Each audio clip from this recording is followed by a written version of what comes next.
বর্গভীমা মায়ের মন্দির যাওয়ার জন্য আমরা প্রথমে হাওড়া স্টেশন থেকে মেছেদাগামী যাওয়ার যে কোনো ট্রেনে উঠে মেছেদা স্টেশন যেতে হবে। মেছেদা স্টেশন থেকে ফুটব্রিজ ধরে চলে আসতে হবে Mecheda bus stop. Mecheda bus stop থেকে নানা রকম আছে তমলুক হসপিটাল মোড় যাওয়ার বাস। ওখানে যে কোনো একটি বাসে উঠে তমলুক হসপিটাল মোড়ে আসতে হবে। তমলুক হসপিটাল মোড় আসতে 40 থেকে 50 মিনিট লাগবে। তমলুক হসপিটাল মোড় থেকে বর্গভীমা মায়ের মন্দির হচ্ছে 10 মিনিট। আপনারা হেঁটে আসতে পারেন অথবা টোটো করে আসতে পারেন। টোটোর ভাড়া 10 টাকা। মহাভারতে উল্লিখিত তমলুকের ময়ূরবংশীয় তাম্রধ্বজ রাজাই নাকি এই মন্দিরের প্রতিষ্ঠাতা। জনশ্রুতি আছে রাজার আদেশে সেই সময় রাজপরিবারে রোজ জ্যান্ত শোল মাছ দিতে আসতেন এক দরিদ্র ধীবর পত্নী। শীত, গ্রীষ্ম কিংবা বর্ষা সারা বছর কিভাবে জ্যান্ত মাছের যোগান দেন ওই ধীবের পত্নী? এই প্রশ্ন জাগে রাজার মনে। রাজা চেপে ধরতেই গোপন কথা ফাঁস হয়ে যায়।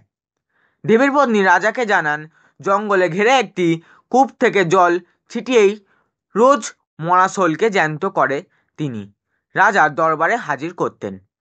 দেবীর পত্নীর কথা মতো ওই এলাকায় রাজা গিয়ে দেখতে পান উগ্রতারা রূপী দেবী বর্গভীমার মূর্তি। সেখানেই মায়ের মন্দিরের প্রতিষ্ঠাতা করেন রাজা। উড়িষ্যি স্থাপত্যের আদলে বর্গভীমা মায়ের মন্দিরে দেউলের উচ্চতা প্রায় 7 ফুট। মন্দিরের দেওয়ালে টেরাকোটার অজস্র কাজ। তার মধ্যেই মন্দিরের গর্ভগৃহে কালো পাথরের তৈরি মায়ের মূর্তি বিরাজ করছে দেবী বর্গভীমার উগ্রতার রূপে। পুরাণে উল্লেখ রয়েছে দক্ষযজ্ঞে সীতার দেহত্যাগের পর বিষ্ণু সুদর্শন চক্রে খণ্ডিত হয় তার বাম পায়ের গোড়ালি এই স্থানে এসে পড়ে। আর সেই থেকেই 51 পীঠের অন্যতম পীঠ হিসেবে তমলুকে দেবী বর্গভীমা রূপের পূজিত হয়ে আসতেন। তবে প্রাচীন এই মন্দিরে বয়স কত তা অনুমান করা বেশ মুশকিল। বিষ্ণু সুদর্শন চক্রে খণ্ডিত হয়ে সতীর বাম পায়ে গোড়ালি পড়েছিল তমলুক শহরে।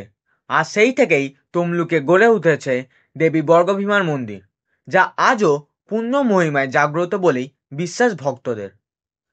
তমলুকে ধুমধাম করে কালী পুজো হলেও দেবী বর্গভীমার অনুমতি না নিয়ে এখনো কোনো পুজো শুরু হয় না। দেবীর 51টি শক্তিপীঠের অন্যতম পীঠ হল তমলুকের বর্গভীমা মন্দির। আজ থেকে কয়েক হাজার বছর আগে সমগ্র মেদিনীপুর জেলায় কয়েক হাজার মন্দির ছিল। আজও তমলুকের দেবী বর্গভীমার মন্দিরে মানুষের কাছে পূর্ণ মহিমায় জাগ্রত। প্রাচীন পুরাণে বর্ণিত আছে বিষ্ণু সুদর্শন চক্রে খণ্ডিত হয় সতীর দেহের বিভিন্ন অংশ। আর সেই সব অংশের যেখানে যেখানে পড়েছে সেখানেই তৈরি হয়েছে দেবীর একটি করে পূর্ণ জাগ্রত মন্দির। আর সেই মতোই বিষ্ণু সুদর্শন চক্রে খণ্ডিত হয়ে সতীর বাম পায়ে গোড়ালি পড়েছিল প্রাচীন এই ত্রাম্বলিপ্ত, যা আজ তমলুক শহর নামে পরিচিত। আর সেখানেই গড়ে উঠেছে দেবী বর্গভীমার মন্দির। ভক্তদের বিশ্বাস দেবী বর্গভীমার কাছে এসে প্রার্থনা করলে তিনি নাকি তা ফেরান না। আর সেই সব বিশ্বাস মেনেই বছরের প্রত্যেক দিন ভিড় জমে তমলুকের এই মন্দিরে। ভক্তিগত বা কোনো সংস্থার কোনো শুভ কাজ অনুষ্ঠিত হলেও প্রথম দেবী বর্গভীমাকে পুজো দেওয়া রীতি রয়েছে এখানে। আর সেই রীতি মেনেই দেবী বর্গভীমাকে পুজো দিয়েই শুরু হয় তমলুকের বড় থেকে ছোট সমস্ত কালী পুজো। মায়ের নামকরণের অর্থ ব্যাখ্যা করে মন্দিরের সেবায়ত তথা আইনজীবী সমীরণ অধিকারী বলেন, ধর্ম, অর্থ, কাম ও মোক্ষ এই 4টি বর্গদান করেন বলেই মায়ের নাম দেবী বর্গভীমা। নীলতন্ত্র মতে মায়ের আরাধনা করা হয় এখানে। কালী পুজোর দিন রাজবেশে মাকে সাজিয়ে মহা ধুমধামে পুজো হয়। বছরের অন্য দিনগুলিতে মাকে ভোর 4টে স্নান করিয়ে স্বর্ণালঙ্কারে সাজানো হয়। অন্য ভোগে নানা ব্যঞ্জনের পাশাপাশি এখনো রোজ মাকে নিবেদন করা হয় শোল মাছের ঝোল। ভক্তরাও মাকে মিষ্টি ভোগের পাশাপাশি মনোবাঞ্ছা পূরণের তাল, ওল, কচু এবং শোল মাছ নিয়ে মন্দিরে হাজির হন। ভিন্ন ধর্মের মানুষজনও আসেন এই মন্দিরে।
বছরের প্রত্যেক দিনই দেবীর জন্য থাকে শোল মাছের বিশেষ ভোগ, যা কালী পুজোর দিনও ব্যতিক্রম হয় না।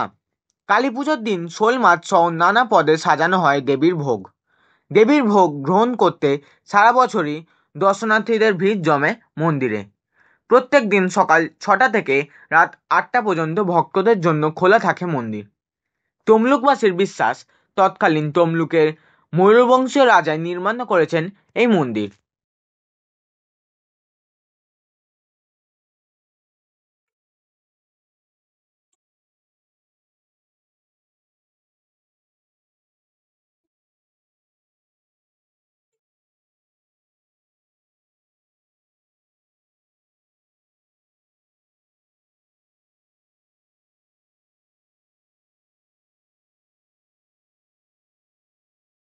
বর্গভীমা মায়ের মন্দিরে ভোগ খাওয়ার জন্য আপনাদের সকাল 10টার মধ্যে কুপন কেটে নিতে হবে।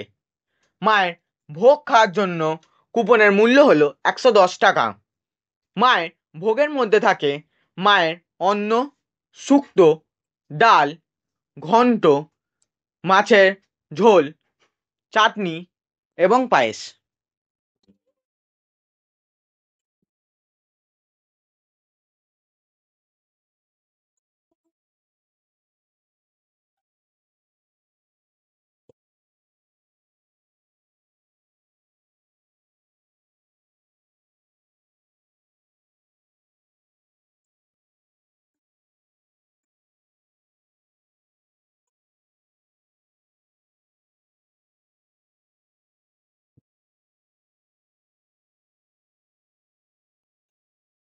যদি আপনারা মন্দিরে ভোগ না পান, তাহলে আপনারা মন্দির থেকে 5 মিনিট এগিয়ে মহাপ্রভু হোটেলে গিয়ে খেতে পারেন। ওখানে খাবার পরিবেশন করে কাঁসার বাসনে।